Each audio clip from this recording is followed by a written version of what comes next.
Salut Sophie. Salut Florian. Et bonjour à tous, bonjour à toutes et bienvenue dans le Courrier de la Sterne, un podcast qui aujourd'hui, peut-être pour l'une des toutes premières fois, parlera enfin de la Sterne.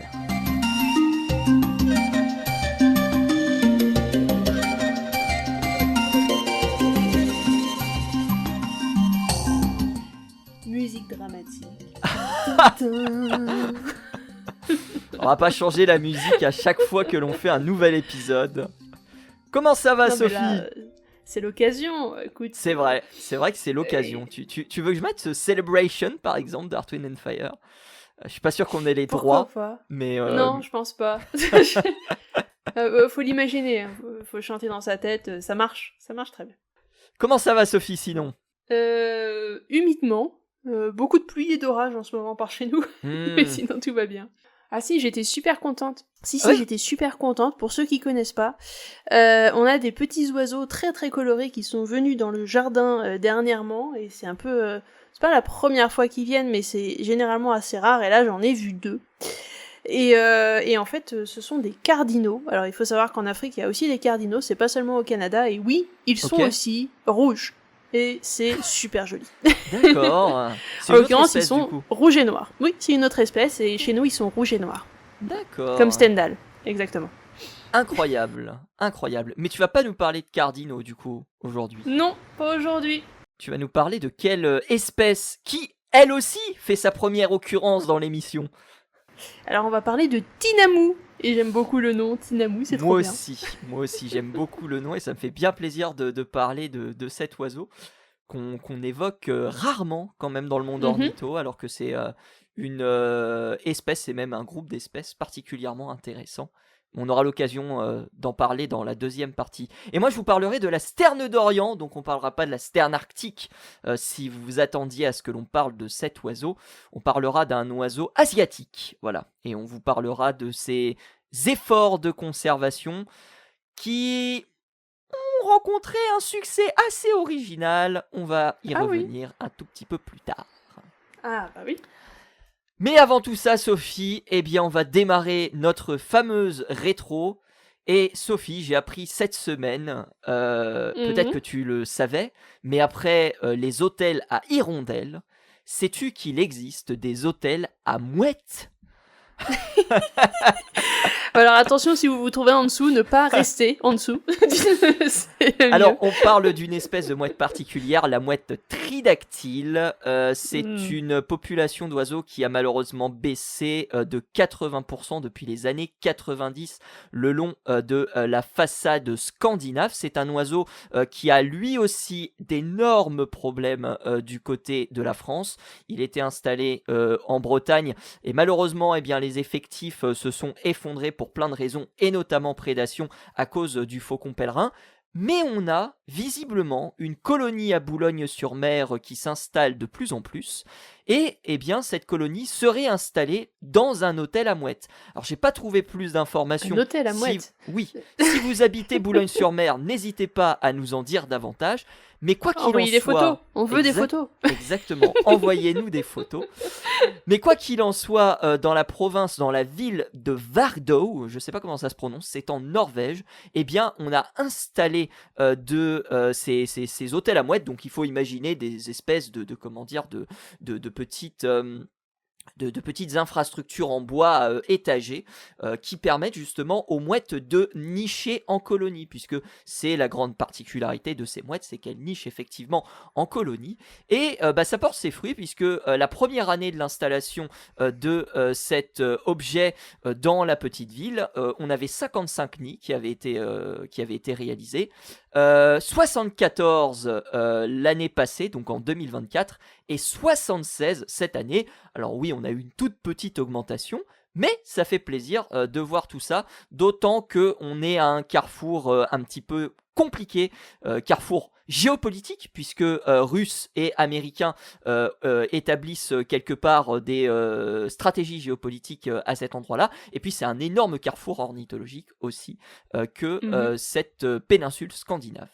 Eh ben écoute, plutôt une bonne nouvelle. Alors on attend la position de ces hôtels à mouettes sur tout le long de la côte pour avoir des habitants.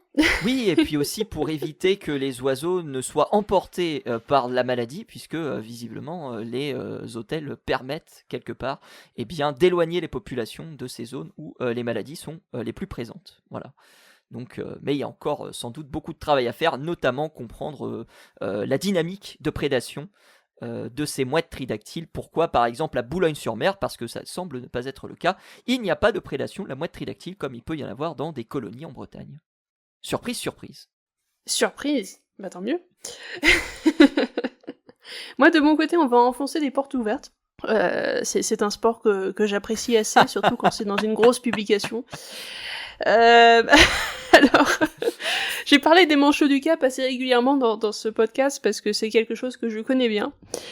Et en l'occurrence, on a une publication qui est sortie dans le Journal of African Ornithology, Ostrich, de son petit nom, qui nous explique que la mortalité des manchots du Cap, et donc la grande mortalité des adultes manchots du Cap, principalement après 2004, a été principalement causée par une famine, c'est-à-dire qu'ils n'avaient pas suffisamment de nourriture à se mettre sous le bec, et donc évidemment, quand t'as pas assez à manger, tu peux pas survivre. Et donc quand je dis que c'est un enfonçage de porte ouverte, oui, ça fait longtemps qu'on le sait, parce que c'est justement pour ça qu'il y a eu des zones protégées qui ont été mises en place pour éviter qu'on aille pêcher dans ces zones-là, là où il y avait les manchots, parce qu'on sait que c'est le problème. Donc, du coup, les colonies autour desquelles on a mis des zones protégées sont en train de se rétablir un petit peu. Bon, c'est pas flambant encore, mais ça marche un peu mieux. Donc c'est pour ça que je dis que c'est une superbe publication qui au final n'était pas exactement nécessaire. Enfin, comme on dit, ça va mieux en le disant, j'imagine, mais bon, quand même. Est-ce que tu as travaillé sur cette publication, ou est-ce que tu as travaillé indirectement sur cette publication en fournissant des résultats ou autres, Sophie ? Ah non, pas du tout. Non, pas du tout. Non. Mais okay. C'est des résultats qui sont déjà disponibles depuis longtemps. Okay. Pas du tout, c'est juste que ça a été proposé. Bon, je connais les auteurs de la publication, cela dit, je suis pas étonnée. Okay. Voilà. Est-ce que tu connais Longiptérix, Sophie ? Ah oui. Eh ben, on va parler de lui. Donc, c'est un oiseau fossile. Il date d'environ 120 millions d'années. Et c'est un individu un petit peu particulier qui fait parler de lui, puisqu'en réalité, l'individu qui a été examiné dans l'un des musées de la nature en Chine, a été identifié comme une nouvelle espèce. Bon, déjà, première chose, on a une nouvelle espèce parce qu'effectivement, les traits entre Longiptérix fossile qu'avait cette représentation et d'autres étaient différents. Mais il y a autre chose, Sophie, qui a été trouvée encore plus extraordinaire, puisque donc cet oiseau qui a été baptisé Chromeornis funkii, F-U-N-K-Y-I, on a remarqué que dans son œsophage étaient stockés des fragments de quelque chose, 800 minuscules fragments. Alors on a essayé d'identifier ce que c'était, et il s'avère que ces fragments étaient des pierres. Et donc, on ne sait absolument pas pourquoi cet oiseau s'est mis à ingurgiter un nombre extraordinaire de gastrolites, puisque c'est le nom qu'on leur donne en science. On sait que certains oiseaux peuvent effectivement ingurgiter des pierres, notamment pour faciliter la digestion, mais de là à en ingurgiter 800, ça a été une énorme surprise. Alors il y a plusieurs hypothèses qui se font, possiblement un oiseau malade, puisque les oiseaux malades ont parfois des comportements assez spéciaux, étranges, lorsque ces oiseaux sont assez affaiblis et peuvent justement ingérer des pierres. Mais enfin, 800 pierres, ça fait beaucoup. Et voilà, c'est une petite étude que vous retrouverez dans Paleontologica Electronica, et je pense que Julien va s'emparer du sujet, et si vous voulez plus ample d'informations, je pense qu'on pourra vous rediriger très facilement vers Julien qui complétera mon succinct propos. Exactement, sur un tract science. Exactement. Alors, on va rester dans les fossiles de mon côté. Tu connais les ptérosaures, j'imagine. Bien sûr. Ces Voilà. fameux dinosaures. Et bah, Non, je rigole. Non, oula, oh là là là là, attention, on s'aventure en terrain dangereux là-bas, je le sens. Donc, les ptérosaures, qui ne sont pas des dinosaures, hein, mettons bien ça au clair.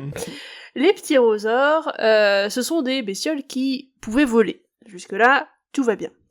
Mais sais-tu ce qu'il te faut pour voler, quand on est un oiseau ou un ptérosaure? Alors, il te faut évidemment des ailes, mais il faut aussi un cerveau adapté au vol. Et notamment, lorsque tu pratiques le vol battu, il faut une partie du cerveau très très importante pour gérer un peu la vitesse, la distance, etc.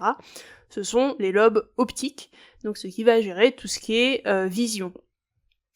Alors, chez les oiseaux, ça s'est développé au fil des siècles, des millénaires, etc.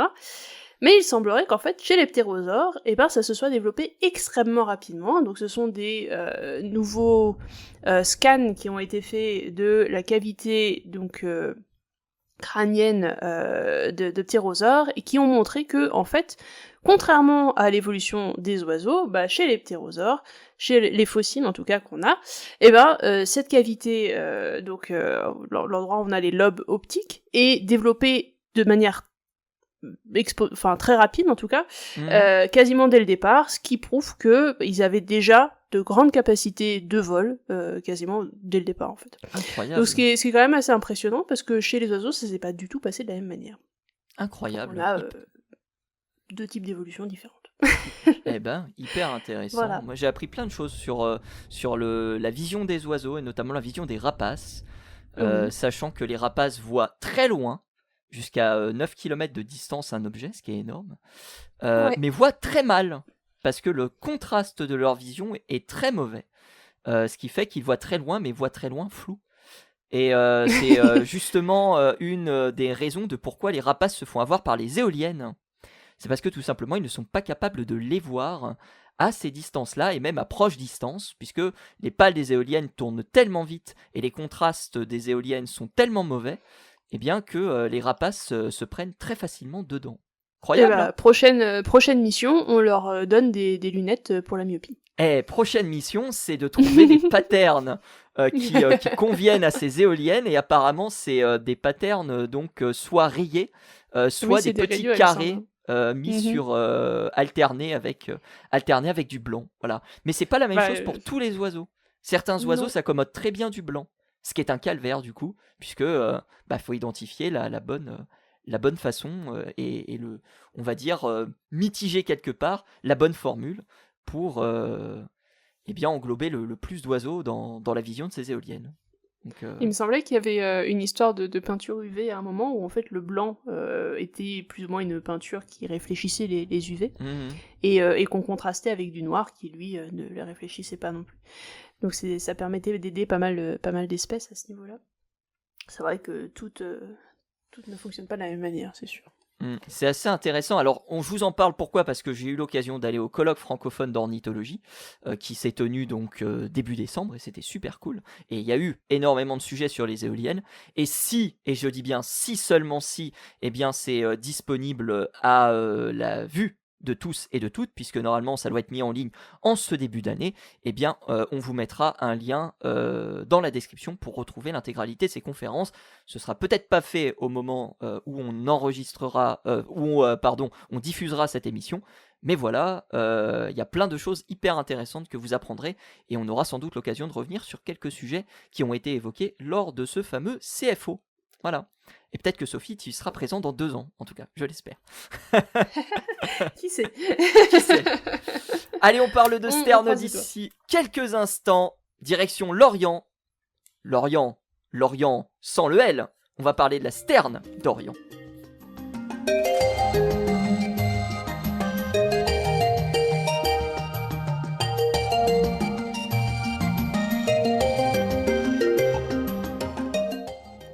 Est-ce que Sophie, tu connais la Sterne d'Orient ? Très mal, on s'est pas appelé depuis longtemps. Alors, une sterne qui ressemble à toutes les sternes finalement, avec un bec orange, avec une petite calotte noire. Le bec a du orange, mais sur vraiment sa base, on est plutôt sur du gris anthracite. Et puis on a des pattes toutes noires. Le bout des ailes aussi est noir. Mais en dehors de tout ça, eh bien, ça ressemble à une sterne assez classique. C'est une sterne qui est en danger critique d'extinction. C'est un oiseau qui a été découvert en 1861 par l'ornithologue Heinrich Bernstein. On est sur l'île d'Halmahera. Au début des années 1900, l'oiseau avait été répertorié dans divers lieux en Asie du Sud-Est, en Indonésie, en Malaisie, aux Philippines et en Thaïlande. Et puis, en 1937, dernier signalement, la population s'est vaporisée. Et en 1995 ou 96, eh bien, l'IUCN décide de déclarer cette espèce en danger critique d'extinction. Et c'est ainsi que 5 ans plus tard, en 2000, Liang Chie-te redécouvre l'oiseau, 4 couples nicheurs sur l'archipel de Matsu en Chine.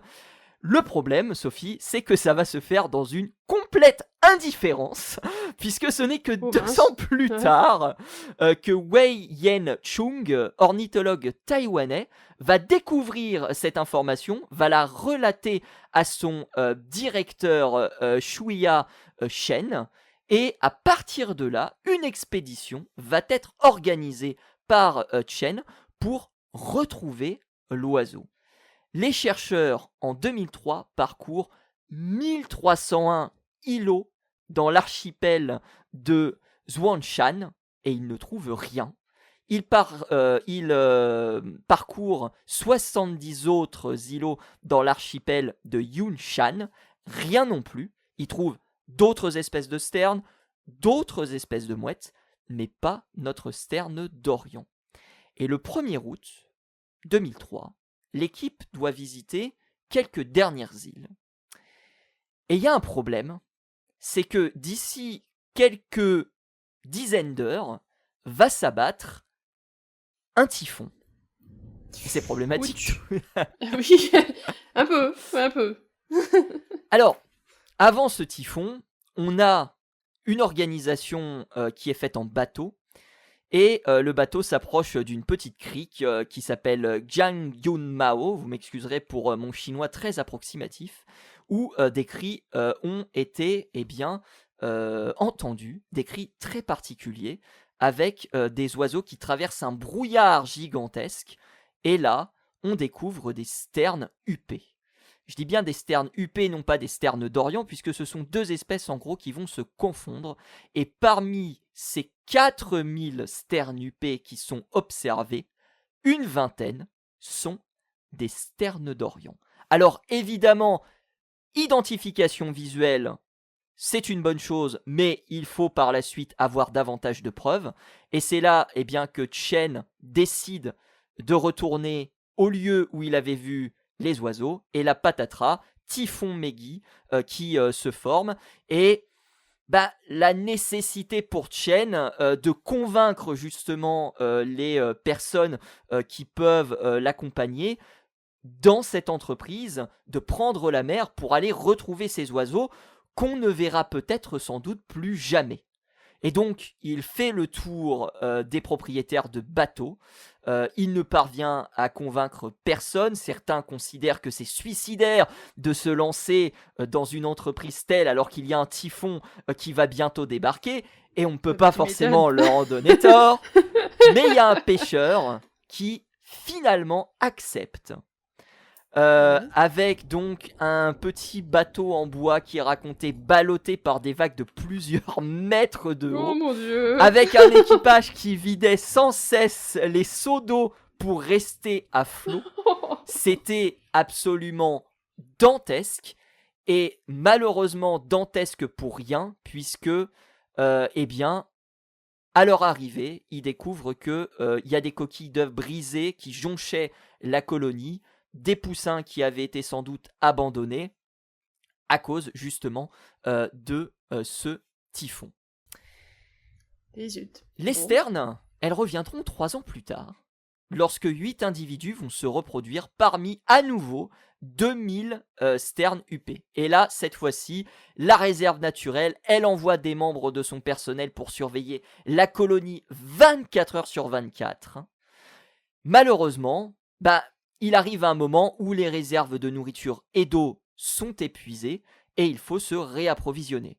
Ils sont donc partis malheureusement une nuit, et je dis bien malheureusement une nuit parce que pendant leur absence, des pêcheurs ont débarqué, ont volé tous les œufs et ont décimé l'un des 2 sites de reproduction de l'espèce en voie d'extinction, donc en l'occurrence de la sterne d'Orient. Et donc en réponse à cet incident, en 2007, le gouvernement de Jianshan a organisé en 2010, avec le concours du Muséum d'histoire naturelle de Yejiang, une conférence internationale sur la conservation des oiseaux marins. Peut-être que tu y étais, Sophie.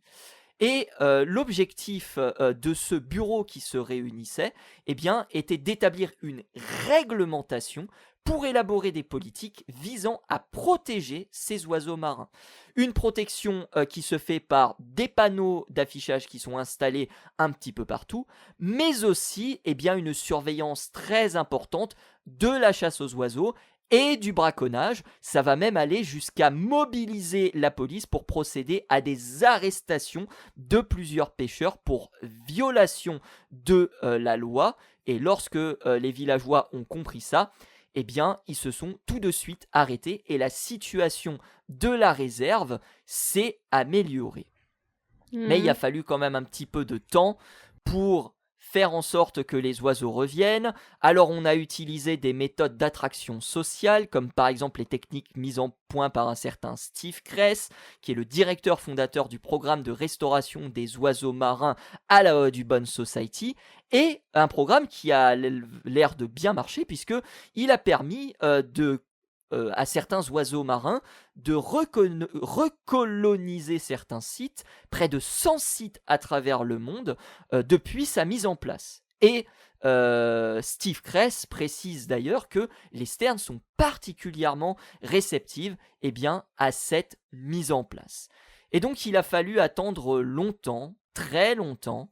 Il a fallu attendre jusqu'à 2015 pour que les chercheurs commencent à utiliser cette technique sur l'île de Wuzhishan afin d'augmenter la population de sternes sur place. En 2018, 2 sites contenaient 77 sternes UP et 25 poussins. Et puis, au milieu de tout ça, des sternes d'Orient. 5 sternes d'Orient qui ont été bagués, qui ont été bien évidemment placés avec des balises GPS pour que l'on puisse identifier les mouvements de ces oiseaux, et notamment ZE5, dont les mouvements ont été identifiés notamment du 21 au 29 juillet 2019, 21 juin au 29 juillet 2019, avec des déplacements entre l'archipel de Yushan et l'île de Wuzhishan, qui sont, on va dire, à 70 km l'un de l'autre, et on est au nord de Taïwan. On est grosso modo à peu près entre à la symétrie du sud de la Corée du Sud et du nord de Taïwan, pour resituer à peu près au niveau géographique. Et donc des identifications de cette population qui ont permis de mieux comprendre justement comment celle-ci se déplaçait, des déplacements et des populations des oiseaux qui se déplacent donc avec les sternes UP, qui ont été signalés dans d'autres parties de l'Asie, aux Philippines, en Indonésie, en Malaisie, en Thaïlande, en mer de Chine, mais sans réellement justement qu'on ait de colonies nicheuses et sans justement qu'on ait la possibilité de pouvoir observer cet oiseau. Jusqu'à, Sophie, cette année, attention, en Malaisie, avec pour la toute première fois depuis 1913, l'oiseau qui a été observé sur la côte d'Asayava.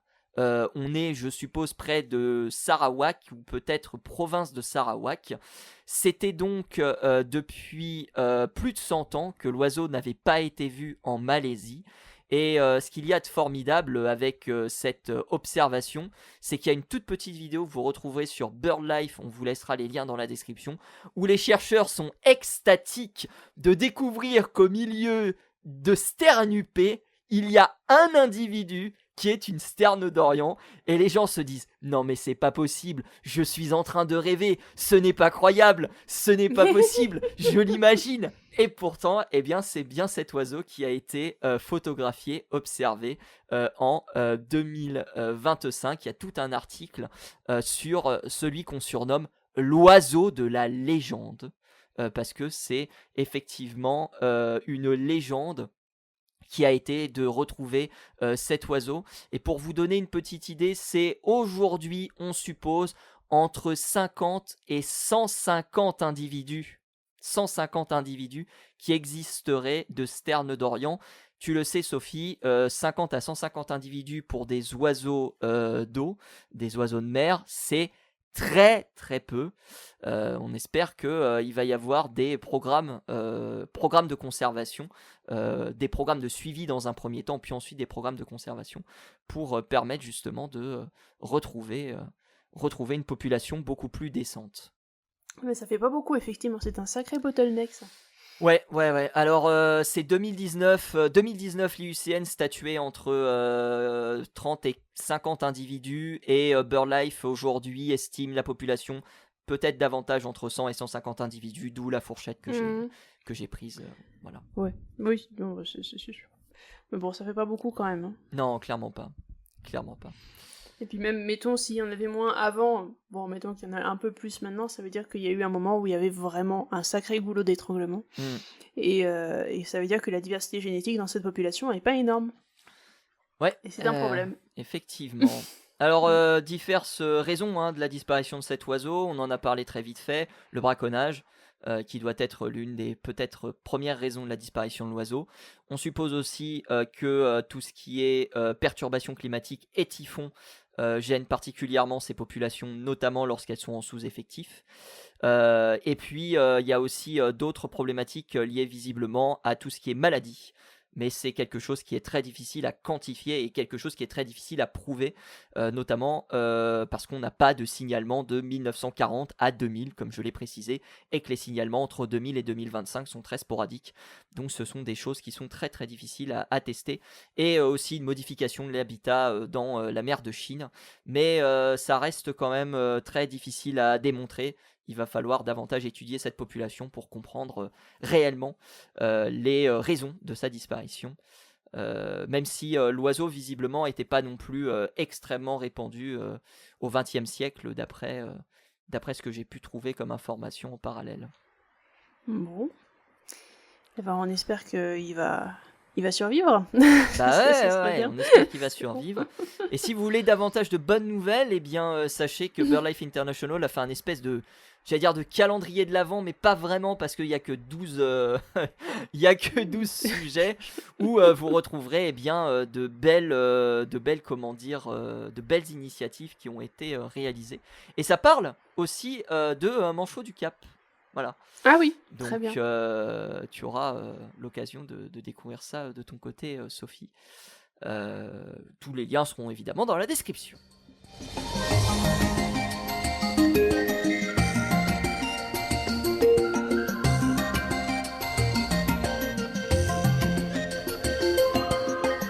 Deuxième partie de l'émission, on va parler d'un autre oiseau qu'on n'a donc jamais évoqué, le tinamou. Oui, le tinamou. Et j'adore le nom. J'adore le nom, c'est tout. Aussi. Voilà. Le tinamou. Je sais pas qui l'a trouvé, mais c'est génial.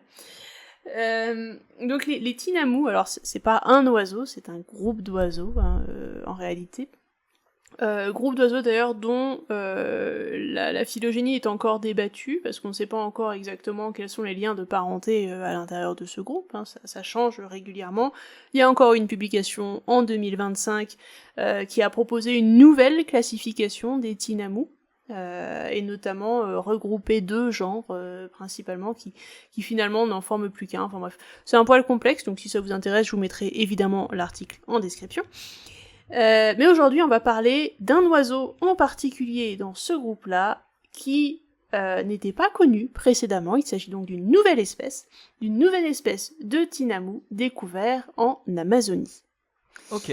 Alors, vous n'êtes pas sans savoir que l'Amazonie, on a une forêt absolument gigantesque, et surtout, on a plein d'espèces qui y habitent, enfin, jusqu'à ce qu'on la découpe et qu'on en fasse du petit bois, évidemment, mais pour l'instant, on a encore des zones qui sont inexplorées, et des zones qui contiennent des espèces qu'on ne connaît pas. Et c'était le cas de cette espèce-là, qui s'appelle... Alors, on a 2 noms encore, on n'est pas encore certain du nom qu'on va lui donner, parce que c'est très récent. Ce sera soit le tinamou à masque ardoisé, soit le tinamou de la Serra do Divisor, donc de l'endroit d'où il vient. D'accord. Pour son petit nom.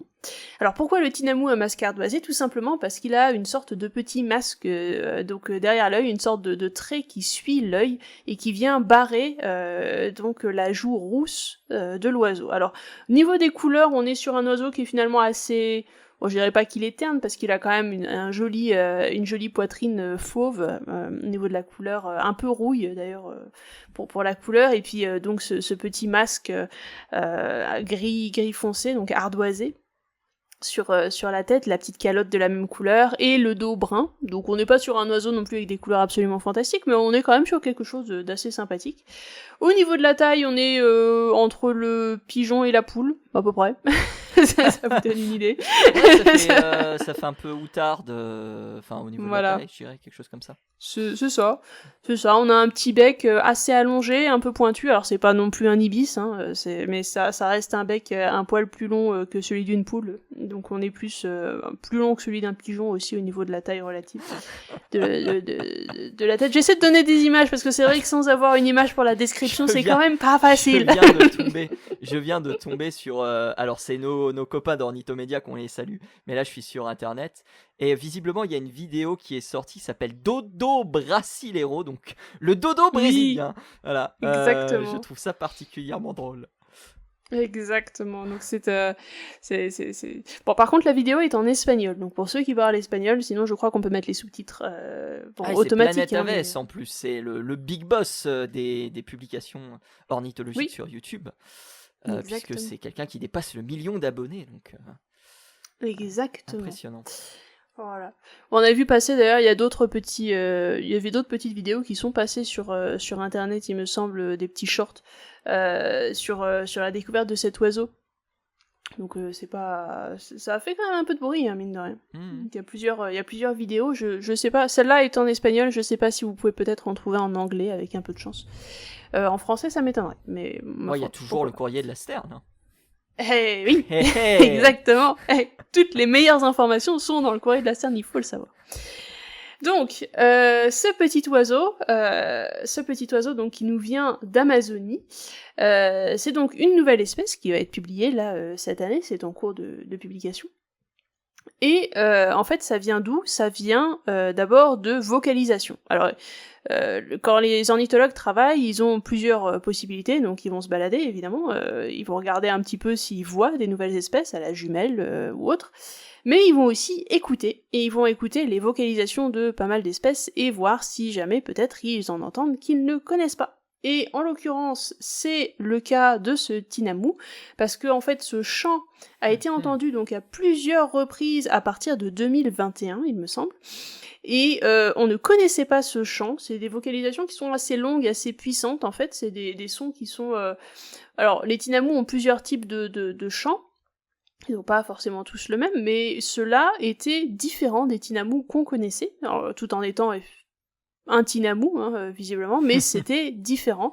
Et donc, ils ont continué leurs observations, essayé d'écouter un peu plus, voir s'ils retrouvaient les mêmes observations, et donc depuis 2021, ils ont réécouté plusieurs fois le même chant, sans pouvoir voir la bestiole, jusqu'à très récemment, où finalement, ils ont réussi à récupérer 3 femelles de l'espèce en question, 3 femelles qu'ils ont pu étudier, donc mesurer notamment pour essayer d'en prendre un type, hein, c'est ce qu'on va chercher à faire, un holotype de l'espèce, donc pour avoir un individu type qui va être le standard en quelque sorte de l'espèce auquel on va comparer tous les autres oiseaux qu'on va trouver.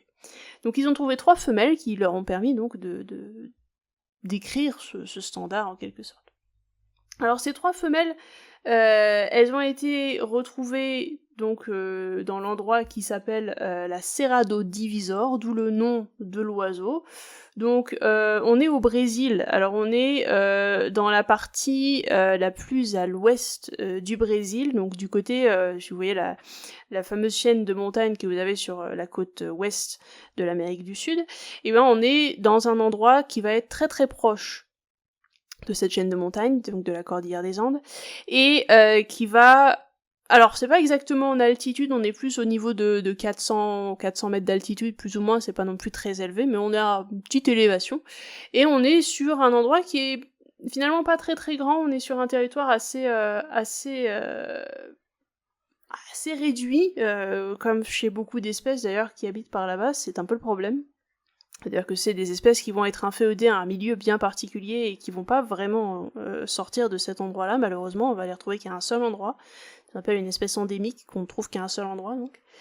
Et pour le moment, on a réussi, alors grâce aux comptes audio et ensuite aux observations qu'ils ont pu faire, on a réussi à trouver qu'on avait à peu près 2100 individus en tout dans la nature, ce qui est pas énorme quand même. Et le problème, c'est que tous ces individus sont localisés dans un endroit en particulier, un endroit qui, malheureusement, va possiblement bientôt avoir un problème. Alors évidemment... C'est étonnant. Oui, voilà. Donc en fait, on a des projets de construction, notamment des projets de construction de routes qui devraient passer par l'endroit justement où sont ces tinamous. Et bon, si pour l'instant l'habitat n'est pas trop perturbé parce qu'on est quand même sur quelque chose qui est assez éloigné de toute vie humaine, malheureusement ce projet de route va rapidement mettre fin à cet éloignement et va couper en plein milieu de l'endroit où se trouvent les tinamous. Alors bon, c'est la route encore, c'est pas bon, on sait que c'est un problème pour pas mal d'espèces d'oiseaux et d'autres types d'animaux, mais ça aurait pas été le pire. Le problème, c'est qu'il y a aussi des projets de mines dans la région, qui eux, par contre, pourraient être bien plus délétères parce que là, ça couvre une zone beaucoup plus grande et pourrait prendre la place donc de la forêt dans laquelle vivent les tinamous, malheureusement. Donc on s'inquiète un petit peu de la suite. Alors, faut savoir que la Serra do Divisor, c'est en fait l'unique zone au niveau du Brésil qui est un petit peu sur la cordillère des Andes. Donc c'est aussi l'une des raisons pour lesquelles on va aller faire des mines par là-bas. C'est parce que justement c'est un endroit qui pourrait être intéressant pour ça. Mais le problème c'est que si c'est la seule partie du Brésil qui recouvre un petit peu la cordillère des Andes, c'est aussi la seule partie du Brésil qui accueille du coup des espèces un peu particulières qu'on ne retrouve pas autre part au Brésil. Notamment donc ce tinamou, et puis il y a plein d'autres petites espèces du même style qui vont habiter avec le tinamou dans le même type d'habitat. Donc on est sur une faune un peu spécifique, très riche, mais aussi très en danger, vu qu'elle ne se retrouve pas ailleurs. Donc, ces projets de construction sont un peu un problème. Alors, l'une des possibilités, c'est de créer des zones protégées à ces endroits-là pour éviter que les oiseaux ne soient gênés par des projets de développement. Mais bon, on connaît le Brésil, ça m'étonnerait que ça arrive. On verra ce qui se passe. Je croise les doigts, j'espère que bon, ça ira. Mais bon, voilà, c'est un peu triste ce genre de choses, c'est-à-dire qu'on découvre une espèce et on se dit bon bah voilà, elle est là, et puis bah dans 10 ans bah elle y sera plus. Parce que voilà. Donc c'est toujours un peu triste ce genre de découverte, malheureusement. On peut que espérer que la situation changera d'ici là et que l'espèce s'en sortira mieux, mais pour l'instant c'est pas gagné. Eh ben on l'espère. En tout cas ça a l'air d'être une zone qui a l'air d'être très comment dire, j'allais dire sacré, mais c'est pas sacré le terme que je cherchais, sacralisé, puisque il y a effectivement une niche altitudinale qui est assez particulière, et visiblement il y a aussi des populations d'autres oiseaux. Là je lis la communication d'Ornithomédia, il parle du micro-tyran à ventre blanc, qui aurait été découvert aussi dans cet endroit pour la première fois au Brésil. Donc mine de rien c'est assez... Ouais. C'est pour ça que ce serait bien d'avoir une zone protégée. La faune, et j'imagine, parce qu'on n'en parle pas, mais j'imagine que la flore associée doit aussi être intéressante. Totalement. Ouais. La faune, en tout cas, l'est particulièrement, vu que c'est le seul endroit où on peut trouver certaines espèces comme celle-là, en l'occurrence ce tinamou. Et bon, ce serait bien de la protéger avant que tout ne disparaisse, parce que si développement il y a, notamment une mine, on sait à quel point c'est délétère, ce genre de choses. On en a parlé. Si développement il y a, eh bien, ce sera la fin de ces espèces-là, donc on espère que non. Ce serait dommage de les découvrir aujourd'hui pour les voir s'éteindre sous nos yeux. Parce que ça prendra pas très longtemps dans ces cas-là. 2000, voire 2100 individus, c'est pas long. Malheureusement à s'éteindre. Tu viens d'en parler avec les sternes, les populations diminuent très rapidement, et lorsqu'on arrive à moins d'une centaine d'individus, généralement c'est la fin. Donc, bon. Ouais, on en avait parlé, des conséquences des mines, du fait que l'écosystème ne s'en remettait jamais réellement, du moins à moyen terme. Donc c'est toujours, on espère que le projet sera uniquement à l'état de projet, justement. Mais oui. Eh bien, on espère que la découverte de ces 2 oiseaux inédits du courrier de la Sterne vous a plu. On espère que vous avez apprécié ce nouvel épisode du podcast 100% Oiseaux. Merci à vous tous et à vous toutes de l'avoir écouté. Vous pouvez nous retrouver sur toutes les plateformes de streaming. Vous pouvez nous retrouver également dans les commentaires sur YouTube si jamais vous avez des questions ou si vous avez des précisions à nous apporter. Si vous habitez par exemple à Boulogne-sur-Mer, tiens, on aimerait bien en savoir plus sur cette colonie de mouettes tridactyles. Mais tout à fait. Avec peut-être des photos, qui sait. Sur YouTube c'est compliqué d'envoyer des photos, mais sait-on jamais, peut-être vous pourrez nous rediriger sur d'autres supports. Merci beaucoup Sophie. On rappelle que si vous voulez en savoir plus, dans la description vous retrouverez l'intégralité de nos sources, et on vous donne rendez-vous la semaine prochaine pour un nouvel épisode du Courrier de la Sterne. Salut à tous, salut à toutes. À plus.